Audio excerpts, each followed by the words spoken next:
The story begins in the 1980s, centering on the Paragon Hotel, a luxurious and glamorous haven where the rich and famous once felt completely safe.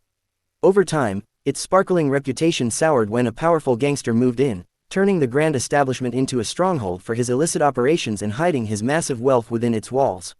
Fearing for their safety, the celebrity clientele stopped visiting entirely. The hotel's dark history culminated in a single, chaotic night when the owner's wife was found dead and the owner vanished without a trace. Amidst the confusion, the gangster was also murdered, and his immense fortune was buried somewhere on the property. Plagued by rumors of a malevolent demon that hunted anyone seeking the treasure, the hotel was boarded up and closed forever. Years later, a brave young girl sneaked inside, only to be violently knocked down and dragged into the pitch-black darkness by an unseen force, fainting in sheer terror at whatever she saw. In the present day, a determined young content creator named Diane runs an online video channel with 5 of her friends. Desperate for a viral hit after their videos fail to gain traction, the team pulls off an incredibly dangerous stunt where they jump from a moving train, pressing themselves against a brick wall as the carriage thunders past them. Despite the extreme risk, the video performs poorly, leaving the group disheartened. Sensing their desperation, their teammate Rick reveals a high-stakes plan. He has acquired a map of the infamous Paragon Hotel, pitching an exploration video that will appeal to both true crime fanatics chasing the gangster's fortune and horror lovers obsessed with ghost stories. Their resolve is cemented after they receive a notification showing a former friend, who left their group after being caught trying to steal a painting, mocking their low view counts on his own successful channel. As they finalize their plans a few days later, a man named Frank enters their workspace. Introducing himself as a news reporter, Frank explains that he saw Diane's social media posts and wants to join the expedition, offering his deep knowledge of the hotel in exchange for the courage to finally go inside. Though the team worries he might be an undercover police officer, Diane convinces them that his expertise will help them navigate the building and secure millions of views. Upon arriving at the heavily boarded-up hotel, Frank guides them to a hidden underground tunnel. When a cave-in blocks their path, Vern spots a tiny secondary pipeline. Crawling through the cramped space, they are swarmed by thousands of massive rats, forcing Frank to shield a terrified Cora with his own body as they squeeze through to the other side. Once inside the main structure, the group splits up after encountering a sparking power box and a jammed gate. Cora breaks a lock and takes Diane into a separate wing without alerting the others. Meanwhile, Rick, Vern, and Forrest begin recording their intro, which is abruptly interrupted by a flock of startled pigeons and a heavy chandelier crashing down from the ceiling.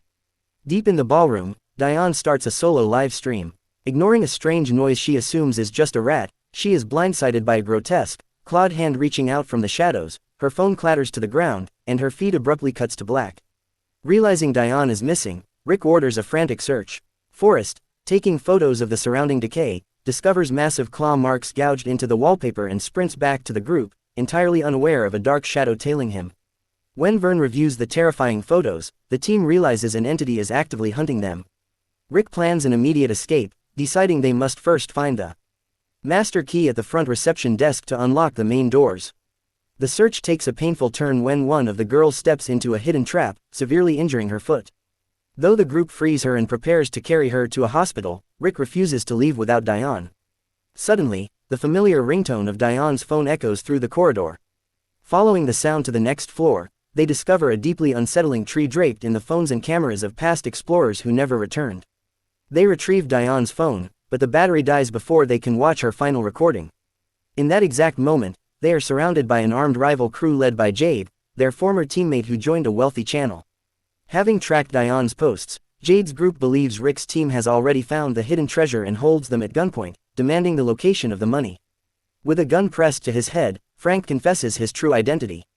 He is not a reporter. His missing wife, Amanda, was the journalist who spent months researching the gangster's floor before vanishing during a documentary shoot. Frank joined the vloggers solely to find her. During the interrogation, Rick notices Jade's henchman wearing a handkerchief belonging to another missing friend, realizing this rival crew is responsible for his disappearance. An enraged Rick tackles the gunman, but he is overpowered and shoved over the balcony, plummeting through the rotted floorboards into a deep pit below. Thinking quickly, Frank lies to the thieves, claiming Rick had the treasure map on his person so they will help retrieve him. Peering over a massive gap on the lower level, they spot a motionless body. Cora, utilizing her skills as a gymnast, uses hanging cables to swing across the chasm, only to discover a decades-old skeleton instead of Rick. When she panics and demands to come back, a spiteful Jade cuts her line, leaving her stranded on the far side. Jade's crew forces Frank back upstairs, where they investigate a pounding noise coming from a closet. They open it to find Beth, Amanda's traumatized photographer, who hysterically warns them that a monster is coming. The thieves darken the room, close the curtains, and don night vision goggles as heavy footsteps approach. The terrifying demon materializes, instantly crushing a thief's neck with a metal rod. As the remaining gunmen, Mac and Dodd, blindly fire their weapons, the agile demon retreats to the ceiling. When the lights flick back on, they discover their stray bullets have accidentally killed Beth instead of the monster. Elsewhere in the hotel, Diane wakes up trapped in a bedroom meticulously decorated with fresh flowers, where a sinister occult symbol has been drawn on the floor surrounded by lit candles. Meanwhile, a stranded Cora searches the lower levels for Rick. Entering a quiet room, the door slams shut behind her and a hand pulls her under a bed. It is Rick, alive but badly bruised, who warns her that the demon is nearby. Seeking better cover, Cora hides inside a wardrobe while Rick stays beneath the frame. The demon enters, but fails to see Cora as she climbs into the upper shelving. Seizing an opening, Rick ambushes the creature with a wooden club, but the strike does nothing but enrage the beast, which chokes Rick and allows Cora to flee. Cora runs to an elevator bay, restoring the building's main power grid to take the lift to the central security room. Surrounded by live CCTV feeds, she discovers archival videotapes recorded by the original hotel owner. On the tape, the owner confesses his paralyzing fear of death and outlines a demonic pact for immortality. He had to murder his wife and eat her heart, follow it by consuming the hearts of numerous trespassers, and finally, force a young woman into marriage before sacrificing her and eating her heart.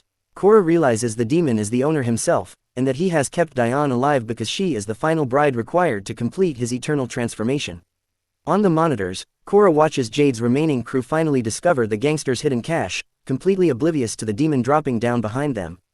The monster brutally tears open a female thief's chest to consume her heart, hunting down the fleeing survivors shortly after.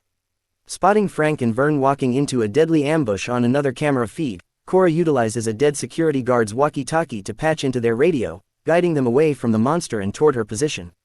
Because the stairs are destroyed, Cora instructs them to manually scale the vertical elevator shaft.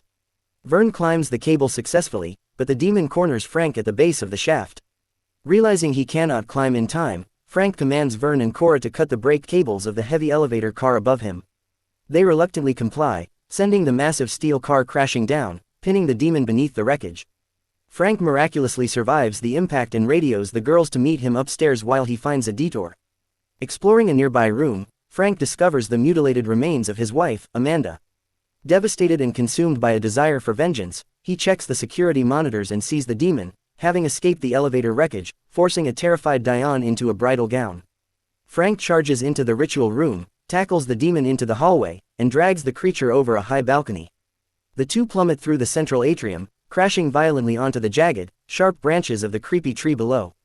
The demon is thoroughly impaled on the branches alongside the personal items of his past victims, while Frank dies from the immense fall, sacrificing his life to end the curse.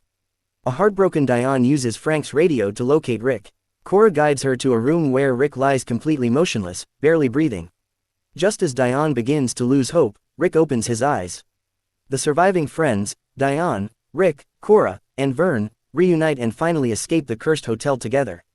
Once safe, they upload every second of their terrifying, well-documented footage to the internet. The video exposes the decades-old mystery of the famous Paragon Hotel, rapidly accumulating over 100 million views and drawing commentary from major global celebrities. The story concludes with the four traumatized friends achieving massive, overnight mainstream success from the footage of their survival.